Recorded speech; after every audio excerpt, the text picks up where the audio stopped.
अस्सलाम वालेकुम। अच्छा, हमारे पास ये है पेपर ऑफ फाल का 2023 का, ठीक है। उसमें शॉर्ट में तो ज़्यादातर ना कभी हो जाता है, शॉर्ट में अगर देना शुरू किया ना थ्योरी, तो वो सारी की सारी थ्योरी दे देगा। अगर उसने अगर प्रैक्टिकल देना शुरू किया तो प्रैक्टिकल देता रहेगा। अब प्रैक्टिकल में भी टाइप्स होती हैं कि अगर एक जैसे ऑलमोस्ट सारे एक जैसे होते हैं वैल्यूज़ ना, वैल्यूज़ कह रहा हूँ, क्वेश्चन ना मिलते जुलते होते हैं एक दूसरे से, शॉर्ट हो चाहे लॉन्ग हो, ठीक है।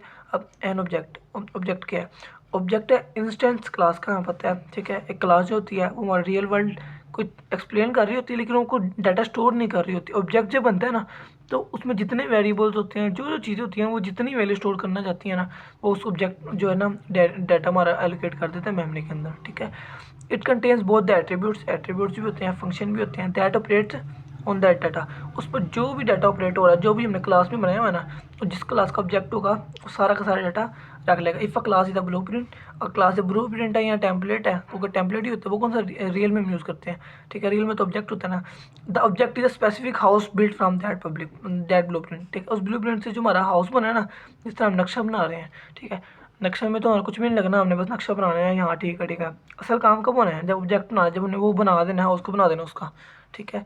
तो उसका एग्जांपल है, अगर हम आपका क्लास एक कार की, ठीक है। एक मेरी जो Toyota, my Toyota and your Honda, तुम्हारी Honda, are two distinct object, दो अलग अलग ऑब्जेक्ट है, दो ऑब्जेक्ट्स हैं, ठीक है, ऑफ दैट क्लास। अब देखो, टोयोटा वो भी कार है, और होंडा वो भी कार है, दोनों कार है, ठीक है। तो वही कह रहा है कि my Toyota and your Toyota are two distinct object, object अलग अलग है, लेकिन किसकी क्लास के हैं?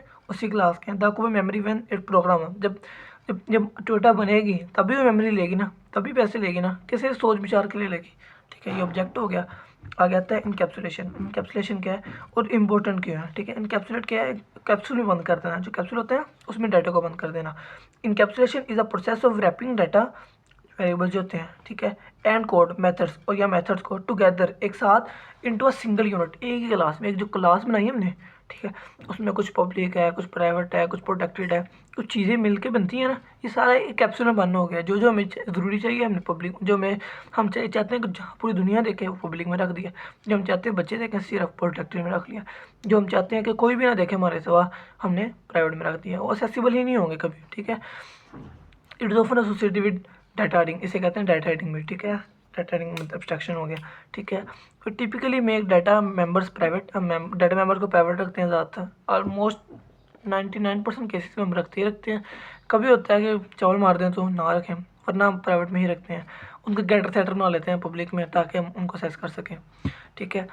इंपॉर्टेंस क्या है, ठीक है, उन्होंने लिखा वाई इज इंपॉर्टेंट, तो वो लिखना है, ठीक है। It increase the security, security बढ़ती है, क्योंकि हर कोई हमारा पब्लिक जब वेरिएबल्स के नाम नहीं देख सकेगा, जो हमारा मेन काम है वो लॉजिक देख नहीं सकेगा, वो सिक्योरिटी बढ़ेगी। डाटा इंटेग्रिटी, डाटा एक ही जगह पड़ा हुआ सारा, सारा का सारा क्लास में एक बनाया हुआ है तरतीब के साथ। अब्स्ट्रैक्शन अचीव होती है इनकैप्सुलेशन से, यहाँ बताया मैंने, ठीक है। मेंटेबिलिटी इंक्रीज होती है क्योंकि इनकैप्सुलेशन की वजह से, ठीक है। आगे कंस्ट्रक्टर का पर्पस क्या है? कंस्ट्रक्टर क्या होता है?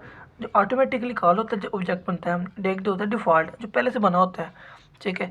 लेकिन एक हम अगर कोई पैरामीटराइज बनाए तो हमें डिफ़ॉल्ट बनाते हैं साथ एक, ठीक है, ताकि हम अगर कोई डायरेक्ट ऑब्जेक्ट बना ले, देखो क्लास का, किसी भी क्लास में जो डॉग की क्लास का हमने ऑब्जेक्ट बना दिया, कंस्ट्रक्टर ऑटोमेटिकली कॉल हो गया। अगर वो डिफ़ॉल्ट है तो ऑटोमेटिकली कॉल हो। अगर उसमें एक पैरामीटर है एक, तो हमने यहाँ पर एक 5 वैल्यू दे दी, एक पैरामीटर हो गया। अगर 2 वाला है तो 2 दे देंगे, 3 है 3 वाला दे देंगे, वो ऑटोमेटिक कॉल हो जाएगा, हमें कॉल करना नहीं पड़ेगा, वो कॉल हो जाएगा ऑटोमेटिक। उसमें अगर सी आउट है तो वो सी आउट कॉल हो जाएगा, ठीक है।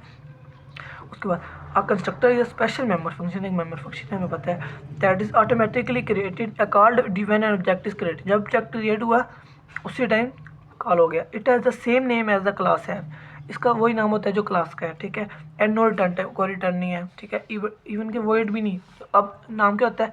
क्लास का नाम हमारे पास, अगर डॉग की क्लास है, ठीक है, तो हमने कंस्ट्रक्टर बनाया, डॉग का बनाया कंस्ट्रक्टर, ठीक है। उसमें सी आउट भी चेक करा लो, सी आउट डिफ़ॉल्ट कंस्ट्रक्टर, ठीक है, एंटर लगाए। अब जब ऑब्जेक्ट बनेगा तो ये कॉल हो जाएगा, ठीक है। पैरामीटर वाला है तो यहाँ पर पैरामीटर के साथ जो भी उन्हें पंगा लेना है वो कर सकते हैं।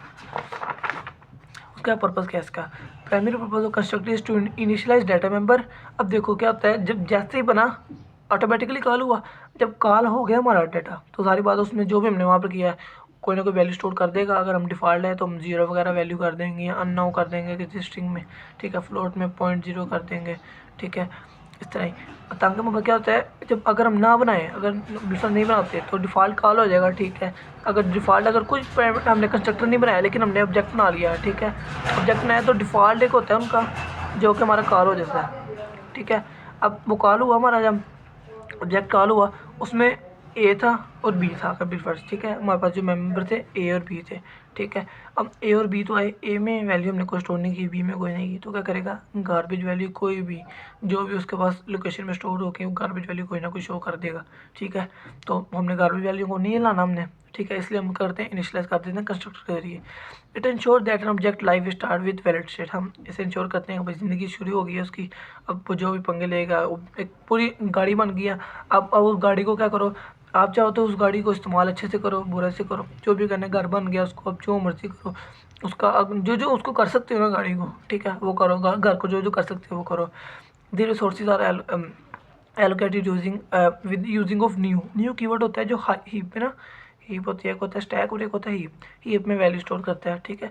Are by opening a file, या फिर फाइल स्ट्रीम अगर कर रहे हैं, फाइल हैंडलिंग वगैरह सिस्टम कर रहे हैं तो फाइल के साथ। अच्छा, what is this pointer and what does it refer to, ठीक है। हमने 2025 के ना पास्ट पेपर में पढ़ा हुआ है कि जो दिस पॉइंटर है ना वो क्या करता है, जो करंट स्कोप है ना, जो करंट स्कोप है उसमें जो भी वेरिएबल्स हैं जो भी है ना उसको रिटर्न करता है, ठीक है। और अगर पॉइंटर के साथ दिस है तो मेथड चेनिंग में यूज़ होता है, ठीक है। जिस तरह पॉइंट दिस आ गया, हमने रिटर्न किया हुआ है, ठीक है, तो क्या करेगा, वो जाएगा वैल्यू किस तरह स्टोर करेगा। अब मेन में जब कॉल करेंगे डार्ट के साथ एक का, डार्ट के साथ दूसरी भी कॉल कर, इसे कहते हैं मेथड चेनिंग, ठीक है। तो this pointer is a implicit special pointer available inside all non static member, जो जिसके साथ स्टैटिक कीवर्ड लग गया ना, ठीक है ना, उसको हम पॉइंटर के जरिए नहीं कर सकते, दिस पॉइंटर नहीं तब यूज़ कर सकते हैं, ठीक है। What it refer to, it helps memory address of current object, जो करंट ऑब्जेक्ट है ना उसका एड्रेस रेफर करता है, जो करंट स्कोप में ऑब्जेक्ट है। यूज के it is use to avoid naming conflict. अब कब होता है, जब वहाँ बल्कि आगे लिखा हुआ है, ठीक है, naming conflict such as in a setter the data members of a class and function, जो एक डाटा मेंबर है ना क्लास के और फंक्शन के, ठीक है, might be same and to avoid confusion, अब हो सकता है सेम हो जाए, ठीक है। अब एंड दिस इज यूज, ठीक है। आगे वॉइड, आपने सेट वैल्यू की इन टेक्स रखा, अब एक्स इक्वल है, एक्स क्या था, ये क्या है, डाटा मेंबर है क्लास का, डाटा मेंबर क्लास हमने बनाई, प्राइवेट में हमने रख दी इन टेक्स, ठीक है। अब जब सेटर बनाया ना उसमें हमने लिखा इस एक्स में स्टोर करो इस एक्स को। अब कन्फ्यूजन हो रही है देखने वाले को भी, कंपाइलर को, कि भाई ये कौन सा है ये कौन सा, कंपाइलर को पता होता है ऑलमोस्ट, अब आजकल के कंपाइलर को पता है, लेकिन एक इंसान एक रीडेबल डाटा बनाने के लिए हम कहते हैं दिस एक्स के, जो करंट स्कोप में दिस है ना एक्स, ठीक है, जो कि हमारा कौन सा है, ये वाला, ठीक है, डाटा मेंबर जो है हमारा क्लास का डाटा मेंबर है, इज इक्वल टू एक्स। ये एक्स कौन सा है जो हमने वहाँ से अब भेजा ना, मेन से भेजा इस एक्स में, वो ये एक्स आ गया, ठीक है। इसमें थोड़े it is also use in चेनिंग calls, ठीक है, जब मेथड चेनिंग यूज़ करते हैं उसके लिए यूज़ होता है। व्हेन यू रिटर्न दिस, इस तरह जिस तरह मैंने बताया था, OBJ dot set 5 dot set Y, ठीक है, सेट 5 वाई भी कर लिया, मतलब कि सेट एक्स, ठीक है, सेट एक्स का फंक्शन है, ठीक है, वो कॉल हो जाएगा, सेट वाई का है तो सेट वाई कॉल हो जाएगा, ठीक है, इकट्ठा कॉल हो जाएगा एक ही बारे में, two setters call at same time. आगे आता है what is polymorphism and how is it achieve, किस तरह अचीव होता है। आगे in polymorphism allows entity to behave differently in different context, मुख्तलिफ कॉन्टेक्स्ट में मुख्तलिफ बिहेव करना है। देखो एक इंटरफेस है, यूज़र को शो हो रहा है कि जी वैल्यू एंटर करो, एंटर वैल्यू, ठीक है। अब अगर वो वैल्यू स्टोर करते हो, अब क्या पता वो एरिया कैलकुलेट करता हो, या वही वही वैल्यू स्टोर करो, सर्कमफेरेंस करता हो, मतलब कि एक इंटरफेस, सिंगल इंटरफेस का मल्टीपल काम, ठीक है। ये मिसाल वैसे तो उसके हिसाब से नहीं सही, लेकिन एक ऐसा समझो इंटरफेस क्या होता है वो बताना चाह रहा हूँ, ठीक है। अब दो it law single interface to control access to a general cast of actions, ठीक है, मुख्तलिफ एक्शंस को करने के लिए एक सिंगल इंटरफेस होता है सिर्फ, ठीक है। हाउ इज इट अचीव्ड, किस तरह होती है, दो तरह होते हैं, कंपाइल टाइम और रन टाइम, ठीक है। कंपाइल टाइम का मतलब जाता है जब कंपाइल हो रहा है, ठीक है, अभी चला नहीं है, कंपाइल हो रहा है, उस टाइम में रन हो जाएगा, वो उसको पता चल जाएगा। रन टाइम में क्या है, चलते चलते उसको पता चला हाँ भैया इसको कॉल करना है, ठीक है। Compile it achieve via function overloading, overloading क्या होती है, एक फंक्शन बनाया नेम का, सम नाम का, ठीक है, उसमें दो पैरामीटर दे दिए, एक बनाया सम का उसमें तीन दे दिए। जब दो पैरामीटर से ऑब्जेक्ट बनाओगे तो ये कॉल हो जाएगा, तीन के साथ बनाओगे तो ये कॉल हो जाएगा, ठीक है। अब नेम सेम है लेकिन काम डिफरेंट डिफरेंट है, उसको कंपाइल टाइम पता चल जाएगा भाई इसको कॉल करने को, क्योंकि तीन उन्हें ऑब्जेक्ट दिए हुए ना, किसी ऑब्जेक्ट बनाया था, अगर हमने बनाया था कार, ठीक है, टोयोटा, टोयोटा नाम का हमने ऑब्जेक्ट बनाया। अब उसमें हमने ना एक दे दिया, 1 दे दिया, 2 दे दिया, 3। अब सारी बात है ये वाला कॉल होगा 3 वाला, अगर 2 दिए हैं तो ये वाला कॉल हो जाएगा। ठीक है, वो ऑलरेडी डिक्लेयर्ड है, हम उसको पहले ही पता चल जाएगा। सेम नेम डिफरेंट पैरामीटर्स, या ऑपरेटर ओवरलोडिंग, जिस तरह ऑपरेटर को ओवरलोड करके हम करते हैं। ठीक है, फंक्शन बनाया, ऑपरेटर लिखा, कोई भी ऑपरेटर लिखा, उसमें एड्रेस का स्टोर करके दोनों की वैल्यू स्टोर कर दी। ठीक है, वो एक अलग टॉपिक, ऑपरेटर ओवरलोडिंग। ठीक है, अब आगे रन टाइम पॉलीमॉर्फिज्म क्या है, ये अचीव किस तरह होता है, इनहेरिटेंस के जरिए, और किस तरह वर्चुअल फंक्शन यूज़ होते हैं। ठीक है, वर्चुअल फंक्शन काफ़ी दफ़ा पेपर में आया हुआ है, बहुत दफ़ा आया हुआ है। ठीक है, अब base class pointer points to a derived class object, एक जो बेस क्लास का पॉइंटर है। ठीक है, हमने जिस तरह एक 2025 के पेपर में किया भी हुआ है, एक बेस क्लास का है डिस्प्ले बेस। ठीक है, अब वो है एक है साथ ड्राइव क्लास का ऑब्जेक्ट है, अब उसमें लिखा हुआ है ड्राइव क्लास कॉल। ठीक है, जब वर्चुअल फंक्शन कॉल हुआ, अब जो वर्जन है ना वो क्या करेगा, define in the drive class. जो डिफाइन क्लास में हमने बनाया हुआ ऑब्जेक्ट किसका बनाया हुआ है, डिफाइंड क्लास का, जो हमारी है ना ड्राइव क्लास, उसका बनाया हुआ है। ठीक है, बेस क्लास का नहीं बनाया हुआ, लेकिन उसके ज़रिए हम उसको भी कॉल कर सकते हैं, जिस तरह वो एनिमल डॉट में एक साउंड था। ठीक है, उसमें हमने किया हुआ था। आगे अच्छा जी, इसके बाद ना अब ना क्वेश्चन नंबर 2 है। ठीक है, अब ये लॉन्ग है, एक ही लॉन्ग दिया हुआ उसने, उसके 3 पार्ट्स में डिवाइड कर दिया हुआ है। ठीक है, और उनका कोड लिखना है हमने। अच्छा, ये ना देखने में तो बहुत मुश्किल लगता है, इतना मुश्किल है नहीं, सिर्फ एक लास्ट पार्ट मुश्किल है, कुछ हद तक कह सकते हैं मुश्किल है, क्योंकि उसमें लॉजिक बिल्डिंग है। ठीक है, ये तो वही चीज़ें हैं। ठीक है, अगर आपने ये बना लिया, ये बना लिया, 10 नंबर तो आपके क्योर हो गए। इसमें आपने सिंटेक्स लिख लिया ना सिर्फ, अगर ठीक है, 2 दफ़ा आया पेपर में ना, हल्की सी चेंजिंग के साथ ना 2 दफ़ा आया हुआ है। ठीक है, अगर आपने इसका थोड़ा बहुत लिख दिया है, वो लिखा हुआ है, सारा कुछ उन्होंने बताया हुआ है खुद ही। ठीक है, लेकिन क्या है, सिर्फ समझना उसको। ठीक है, करना कैसे है, एक implementation of a class named algebra, class मान लो कि अलजेब्रा नाम की बन जाएगी, सिंपल क्लास बनानी है, उसमें 2 डाटा मेंबर रखने ए और बी। ठीक है, ऑफ टाइप इंटीजर, ये भी बता दिया कि इंटीजर टाइप के हैं। ठीक है, इंटीजर टाइप के हैं, प्राइवेट एसेस प्राइवेट में रखने हैं, सब इतना तो मैं सिंपल जो हर सवाल में शॉर्ट और लॉन्ग करते हैं। ठीक है, data member of this class should be contain positive data, अब क्या सिर्फ पॉजिटिव डाटा होना चाहिए। ठीक है, जब आपने देखा कंटेन पॉजिटिव डाटा, ठीक है, आपको पता चल गया कि बड़ा होना चाहिए 0 से। ठीक है, ये लॉजिक याद रखनी है। एंड 0 डिफ़ॉल्ट वैल्यू, 0 क्या है, default value for a part, किसी भी ऑब्जेक्ट के लिए 0 डिफ़ॉल्ट वैल्यू हो जाए। अगर कोई नई वैल्यू देता तो हमने डिफ़ॉल्ट क्या करना है, 0। ठीक है, कोई नई वैल्यू देगा तो हम 0, और वैल्यू देगा चेक कर लेंगे भाई 0 से बड़ी है तो ठीक है, पॉजिटिव में होगा डाटा, वरना उसको 0 कर दो क्योंकि डिफ़ॉल्ट 0 है। ठीक है, इतनी लॉजिक समझ आ गई, सिंपल, कुछ भी नहीं किया हमने अब तक। Right getter and setter, getter बना लोगे, इसका सेटर बना लोगे, सिंपल सेट है, उसमें वैल्यू कर दी, अगर सेट है इन वैल्यू ए है। ठीक है, ए इज इक्वल वैल किया, सेटर बन गया। गेटर है तो रिटर्न नहीं कर दिया, बस सिंपल गेटर सेटर बना लिए। ओवरलोड, ये थोड़ा सा ट्रिकी है, लेकिन मुश्किल कुछ भी नहीं है। ओवरलोड करना है स्ट्रीम एक्सट्रैक्शन ऑपरेटर, जो एक्सट्रैक्ट होता है, डाटा एक्सट्रैक्ट करना। ठीक है, फॉर टेकिंग इनपुट, एक्सट्रैक्टर का एक्सट्रैक्शन होता है ना, ये होता है। ठीक है, सी आउट में करते हैं ना, सी आउट। ठीक है, ऐसे करके वैल्यू करते हैं, उस तरह ये होता है एक्सट्रैक्शन के लिए। ठीक है, डाटा लाने के लिए सी आउट में होता है ना, प्रिंट करते हैं, जो हम कीबोर्ड से टाइप किया हुआ है, जो भी हमने उसमें लिखा हुआ है। ठीक है, for taking input for a particular object, जो भी उसका ऑब्जेक्ट होगा उसका डाटा फॉर द यूज़र के लिए। सिर्फ ये एक मुश्किल है, कुछ भी नहीं है इसमें। क्या करना है हमने, ओवरलोड करना है। पता है ओवरलोड में सिंपल होता है, ओवरलोड में ना ए इज इक्वल टू, जो हमने ओवरलोड में समझो पैरामीटर पास किया एनिमल। ठीक है, एनिमल पास किया, A is equal animal dot A, animal का जो है, उसके बाद B is equal animal dot B. Simple ये होता है, हर एक जो भी ओवरलोड होता है ना उसमें यही होता है, कोई ज़्यादा बड़ी लॉजिक नहीं होती है। आगे गेट डिफरेंट, अब देखना उन्होंने देखना दिया कैसे होगा, कुछ ज़्यादा करने वाला नहीं है, तो ये है कि तरतीब देखनी है।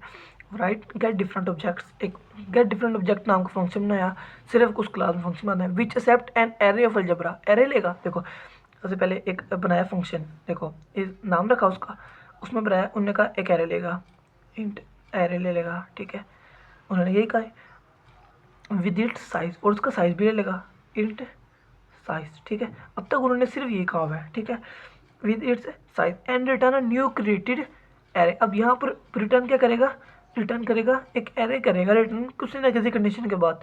ठीक है, having all those object that are not equal. अब रिटर्न से पहले देखो क्या हमें करना है, that are not equal to the left hand side. अब जो यहाँ पर हम वैल्यूज़ दे रहे हैं जो भी है, ठीक है, अगर उसके बराबर है जो एरे में हमने वैल्यू स्टोर करनी है, कुछ वैल्यू है बराबर जो हमने मेन से हमने भेजी थी ना, अगर वैल्यू बराबर है तो वो नहीं करनी है हमने, उसके अलावा जो भी होगा तो हम यहाँ पर कंडीशन लगाएंगे, चेक करेंगे इक्वल इक्वल, ठीक है। अब इक्वल इक्वल बार बार करना है तो उसके लिए हमें एक बनाना पड़ेगा अलग से फंक्शन, जो कि हम बनाएंगे उससे पहले, मतलब गेट डिफरेंस से पहले एक बना लेंगे, एक फंक्शन बना लेंगे इज इक्वल का, ठीक है। और वो उसको टेस्ट करेंगे, जब भी होगा वो कॉल होता जाएगा, कॉल होता जाएगा, कॉल होता जाएगा, ठीक है। अब the function should also store the size of newly created अरे, ठीक है। अब जो नई क्रिएटेड अरे है उसका क्या करना है, साइज स्टोर करना है, ठीक है।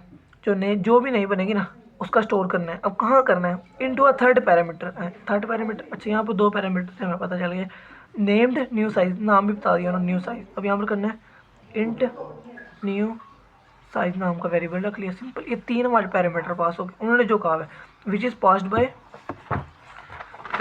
रेफरेंस। अब वो रेफरेंस आ गया, चलो ये भी हम कर लेते हैं। यहाँ पर क्या किया, एम% लगा दिया, इंट एम% और एम% न्यू साइज, ठीक है। सेम जो उन्होंने कहा बस वही हम कर रहे हैं, अब तक हमने कुछ भी नहीं किया। द फंक्शन शुड रिटर्न नल। अब नल कब करेगा, and store 0 in new size. अब न्यू साइज में क्या करेगा, करेगा 0 स्टोर कब, जब तमाम ऑब्जेक्ट इक्वल आ गए, अगर सारे ऑब्जेक्ट इक्वल आके तो स्टोर कर देगा, ठीक है। क्या करेगा 0 या नल। फिर कंडीशन लगानी है, अब पता चल गया दो कंडीशन लगानी है, एक लूप लगानी है, ठीक है, जो एरे स्टोर करेगा हमारे पास, ठीक है, और एक फंक्शन बनाना, बस सिंपल। अब देखो सबसे पहले हैशिंग डायोस्ट्रीम अलजेब्रा की नाम बनाई, प्राइवेट उन्होंने कहा ए भी रखो, पब्लिक में उन्होंने कहा है एक कंस्ट्रक्टर हमने बनाना है जो डिफ़ॉल्ट में 0 वैल्यू स्टोर कर देगा अगर कोई वैल्यू नहीं देता तो, ठीक है। अगर वैल्यू नहीं देता तो अलजेब्रा इंट वैल्यू ए वैल्यू दी बी, अगर कोई सारी बात है कोई अपने में से देना चाहिए वैल्यू, अब कोई 10 देता है या 20 देता है, जो भी देता है, ए में वो स्टोर कर दो, बी में वो स्टोर कर दो, सिंपल वही। उसके बाद अब देखो सेट ए में क्या किया, इंट वैल्यू आएगा। अब पहले चेक करेगा अगर वैल्यू 0 से बड़ी है तो ए में वो स्टोर करा दो भाई, अगर नहीं बढ़ी, अगर एल्स में क्या कहा ए 0 कर दो, क्योंकि डिफ़ॉल्ट में 0 का है। सेम बी में भी सेट बी इंट अगर वैल्यू बढ़ी है 0 से तो B is equal value, else B is equal 0, बस सिंपल। कुछ कोई रॉकेट नहीं, सारे बार इसके गेटर बनाने, गेटर ए रिटर्न नहीं कर दिया, गेट बी रिटर्न बी कर दिया। कोई भी अब तक हमारा कोई ऐसा सवाल अभी तक कोई मुश्किल नहीं चीज़, ठीक है। अब यहाँ से कुछ मुश्किल नहीं है वैसे, लेकिन क्या आप देखो सिंपल, बोल इज इक्वल का फंक्शन बनाया, उसमें एक रखा कॉन्स्ट अलजेब्रा है, ये हमारा जो था ना हमारा फंक्शन रिटर्न करने के लिए, हमारे पास ये समझ लो इक्वल के लिए हमारे पास होना ही ये है, ठीक है। अब करना क्या है, अलजेब्रा एम% अदर नाम का वेरिएबल रखना है, एनिमल रखा था ना मैंने वहाँ पर, उस तरह रिटर्न क्या करें, ए इज इक्वल अदर डॉट है, इक्वल मतलब टेस्ट कर रहा है, कंपेरिजन कर रहा है, इक्वल होता है साइन करता है, ये कंपेरिजन कर रहा है।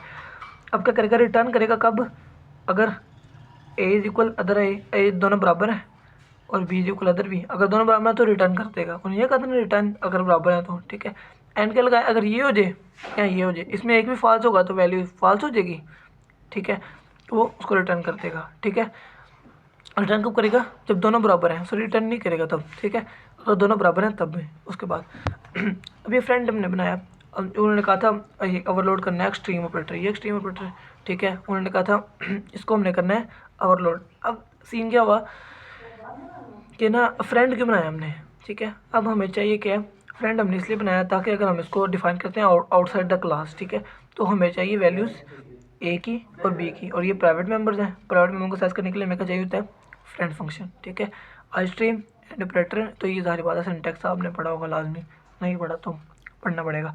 अब उसमें दो पैरामीटर पास करने हैं, कौन कौन से, एक जो इनपुट जो हमारे फाइल में जाके लिखेगा, ठीक है, इनपुट नाम का रखा है, IN लिख लो, INP लिख लो, जो मर्जी लिखो, अलजेब्रा एक ऑब्जेक्ट जो हमने वहाँ से भेजना है, ठीक है। उसमें उसके बाद हमने ना एक अच्छे के लिए हमने वैसे रिजेक्ट भी कर सकते थे, हमने कहा इन टेम्प बी, तो वेरिएबल रखे, हमने कहा enter value for A B, input जब कॉल किया तो इन फाइल ओपन करके वैल्यू मांगेगा, टेम्प ए की वैल्यू स्टोर कर दी और टेम्प बी की वैल्यू स्टोर कर दी, ठीक है, अगर इस तरह, ठीक है। फिर अब हमने ये तो यहाँ पर किया ना, हमने फाइल में की है, अब हमने करना है प्रोग्राम के अंदर से भी, हमने क्या किया, सेटर कॉल कर लिया, सिंपल सेट कॉल किया, उसमें वैल्यू पास करते हैं, वैल्यू क्या पास करते हैं हम, कभी 10 कर देते हैं, कभी 20 कर, जो भी हम करते हैं, ठीक है। इसमें हम इस कंडीशन में हमने क्या किया, इस कंडीशन में हमने क्या किया, टेम्प ए दिया, अगर टेम्प में 10 भेजा है तो इसमें सेट ए 10 हो जाएगा, अगर बी भेजा है तो बी भेजा 20 तो 20 हो जाएगा, ठीक है। इस तरह ये काम कर रहा है, सिंपल सी बात, स्ट्रीम एक्सट्रैक्शन ऑपरेटर।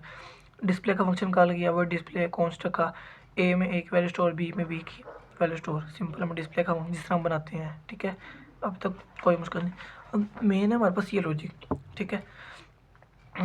बस सिर्फ एक ही लॉजिक है जो कितना बड़ा प्रोग्राम है, ठीक है। ये तो मेन है, ठीक है। सिर्फ ये लॉजिक है इतनी सी, यहाँ से लेकर यहाँ तक, और ये सब कुछ उन्होंने बताया हुआ है।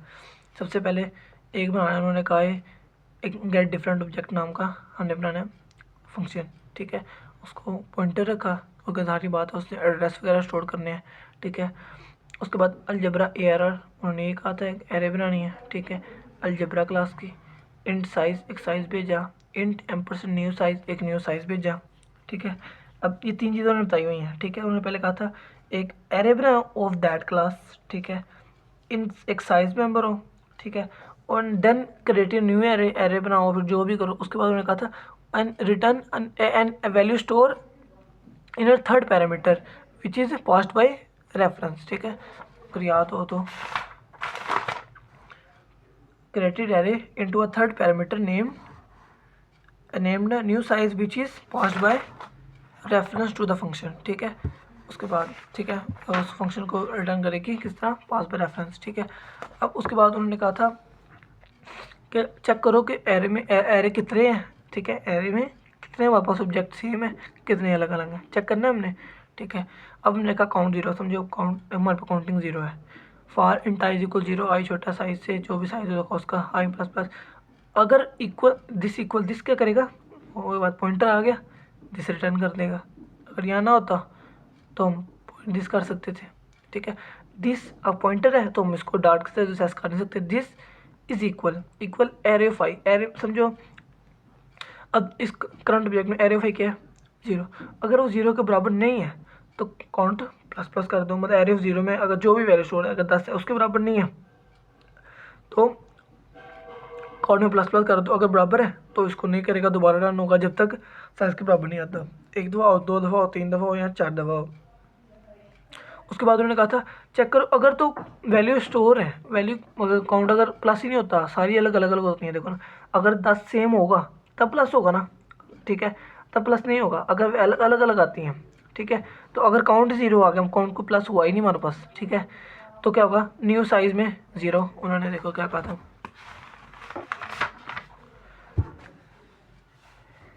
अंदर गया ऑब्जेक्ट लेफ्ट, ठीक है। The function should return null, null करे and store in new size, जो स्टोर जीरो, स्टोर क्या करेगा, जीरो न्यू साइज में। कब, if all the objects are equal to the left, अगर सारे इक्वल आ जाए तो क्या करेगा, उसको रिटर्न कर देगा। अब क्या था हमारे पास, अगर इक्वल नहीं है तो प्लस प्लस कर दो। अगर ये ना चला, मतलब कि सारे इक्वल हुए तो कोई काउंट प्लस ही नहीं होगा, कभी जीरो रहेगा। फिर कंडीशन चेक किया, काउंट जीरो है तो न्यू साइज जीरो कर दो, रिटर्न कर दो। सेम उन्होंने जो कहा था वही हमने लिख दिया, ठीक है। तो जाहिर बात है हम उसको करने से आएगा। अभी यहाँ रिटर्न हो गया तो फंक्शन सारा बंद हो जाएगा। अगर नहीं, अगर यहाँ नहीं चला तो न्यू साइज़ में वो काउंट कर दो। काउंट में बिफोर अगर तीन आ गया, ठीक है, तो न्यू साइज़ कितना है, 3, ठीक है। अब एक वही सेम उसे फंक्शन बनाया है, अलजबरा क्वांटम बनाया, न्यू एरे, ठीक है।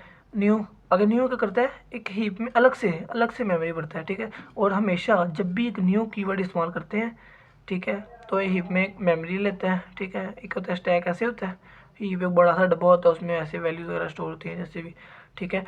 अब जब भी हमने उसको उसमें रखनी है ना, तो प्रोग्राम बंद होने से पहले उसको डिलीट लाजमी करना है, ठीक है। स्टैक की ज़रूरी नहीं है, स्टैक में खैर होती है, डिलीट में लाजमी है, ठीक है, डिलीट में करना है, ठीक है। New algebra of new size, अब एरे कितने की बनेगी अलजबरा की, ठीक है, कितने की बनेगी, अगर 3 आया तो अलजबरा 3 की बन जाएगी। फिर इंडेक्स 0 रखा, अब इंडेक्सिंग चेक करनी है क्योंकि हमने वैल्यूज चेक करनी है, उसमें वैल्यू साइन करनी है। फिर एक लूप लगाई सेम उस तरह, int I is equal 0, I छोटा है साइज से, आई प्लस प्लस, अगर not this equal to array of, अब जो एरे आई है उसमें अगर इक्वल नहीं है तो new array of index, new A R R जो हमने बनाया हुआ है उसके इंडेक्स क्या है, अगर इंडेक्स पे 0 है, ठीक है, इंडेक्स 0 से शुरू हुआ, आई 0 उसके बाद जब होगा, अब 0 में पहले वैल्यू स्टोर होगी आई की, इंडेक्स प्लस प्लस हुआ, इंडेक्स हो गया 1, ठीक है। अब इसमें 1 आई वैल्यू और इसमें भी एरे ऑफ 1 हो गया, ठीक है। एरे 1 में जो वैल्यू है उसमें स्टोर हो जाएगी। फिर एरे ऑफ 2 में, 3 में, जितने भी हैं, हम 3 है तो वहाँ पर सिर्फ 0, 1 और 2 हो जाएगी, और इंडेक्स में प्लस प्लस हो गया। रिटर्न क्या कर दो, न्यू एरे और रिटर्न न्यू एरे कर दो। अब जितना ही फंक्शन था सिंपल, इतनी कोई बड़ी लॉजिक है नहीं है। अगर आपको पता है कि पैरामीटर कौन से पास करने हैं, ठीक है, फिर आपको पता है कि हमने लूप लगा के टेस्ट करना है, कंडीशन लगा के टेस्ट करना है, ठीक है, इतनी बड़ी लॉजिक अगर नहीं भी बनती ना, तो कुछ कुछ अगर उल्टा सीधा कर दोगे ना, आधे नंबर तो मिल ही जाएंगे, कुछ ना कुछ तो मिल ही जाएगा ना प्रोग्राम में से, ठीक है। अब मेन की उसने ख्वाहिश तो नहीं की, लेकिन हमें मेन बनाना पड़ेगा, ठीक है। अलजबरा एक ऑब्जेक्ट बना दिया, एंटर वैल्यूज़ फ्रॉम मेन, ठीक है। सीन ऑब्जेक्ट हम चेक करने के लिए भेजन कर भी रहा है कि नहीं, ठीक है। ऑब्जेक्ट बनाया, ऑब्जेक्ट जब बना उसने सेट डिफ़ॉल्ट वैल्यूज़ कर दी, ठीक है। ऑब्जे होगा, ठीक है, तो वो जाएगा हमारे प्रोग्राम के अंदर, जाके उनसे वैल्यूज़ मांगेगा, हम वैल्यूज़ टाइम पे जो भी 10 कर दिए 20 कर दिए वैल्यू स्टोर कर देगा, ठीक है। फिर अलजबरा AR/3 उसमें सेट 0 डॉट सेट ए किया, उसमें सेट ए में क्या कर दी वैल्यू 10, सेट बी में 20। फिर फर्स्ट इंडेक्स में सेट ए में हमने किया 5, सेट बी में क्या किया 5, ARF2 में दूसरे में किया सेट ए 300 और सेट बी 200, ठीक है। हमने 3 वैल्यू स्टोर कर दी टेस्ट के लिए, ठीक है। अब उसके बाद algebra new size int new size 0, algebra point में result is equal object dot get different object, ये हमने कॉल किया। अब इसके आगे आना था जगह कम थी, इसलिए उसमें 3 पैरामीटर पास करने हैं। एक एरर हमने पैरामीटर पास कर दिया, एक हमने 3 क्या कर दिया साइज़, और न्यू साइज़ में जो भी है, अभी तो न्यू साइज़ 0 है ना, वहाँ जाकर वो बाकी सारे पंगे लेता रहेगा। अब हमने प्रिंट वगैरह करा के चेक करना है। If result not equal to null, अगर नल नहीं है तो करो डिफरेंट ऑब्जेक्ट में, पता चल जाएगा डिफरेंट ऑब्जेक्ट में। अगर नल नहीं आता, नल कब आएगा जब डिफरेंट होंगे, तो वो काउंट 0 हो रहेगा और वो नल रिटर्न कर देगा, जिस तरह यहाँ पर किया था। अगर काउंट 0 है तो रिटर्न नल कर देगा, ठीक है। तो अगर नल नहीं आता तो पता चल जाएगा भाई डिफरेंट है, ठीक है। अगर रिजल्ट नल नहीं आता तो डिफरेंट ऑब्जेक्ट है, ठीक है, न्यू साइज़ में वो आ जाएगा, ठीक है। वरना अब फिर डिलीट करना है उसको वैल्यू, ठीक है, डिलीट लाजमी करना है, ठीक है। सेकंड डिलीट आता है फिर बंद होती है, ठीक है। Else C out result is null, null क्यों आया, ओके, वो ऑब्जेक्ट सेम आ गए थे सारे के सारे, ठीक है, तो रिजल्ट आ गया, बस सिंपल।